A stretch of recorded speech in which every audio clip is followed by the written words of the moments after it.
చెప్పండి. Sir old age homes కోసం ఇంకా ఆర్ఫనైజర్స్ కోసం మేము ఫండ్స్ కలెక్ట్ చేస్తున్నాము. మీరు ఏమైనా హెల్ప్ చేస్తారా సార్? ఏపా సార్ ఓల్డ్ ఏజ్ హోమ్స్కి ఇంకా ఆర్ఫన్స్కి ఫండ్స్ కలెక్ట్ చేస్తున్నాము. మీరు ఏమైనా హెల్ప్ చేస్తారా? వృద్ధాశ్రమము, అనాథాశ్రమం. అవును సార్. అంటే పని కూడా చేయలేరు కదా. సరే అమ్మా, ఓ 25 కిలోల రైస్ రాసుకో. Okay sir. ఎక్సెల్లో వచ్చి ఈడే ఇంత చేస్తున్నాడు అంటే మనం తగ్గకూడదు. ఇదిగో 20 కేజీలు కందిపప్పు రాసుకో.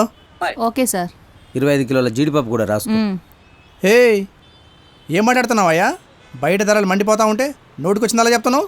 ధరలు వండుతున్నాయా? మాకు చాలా రీజనబుల్ రేట్లకే దొరుకుతున్నాయి కదా. ఎక్కడా? రీచాల్ హోల్సేల్ మార్కెట్లో లో కాస్ట్ హై క్వాలిటీతో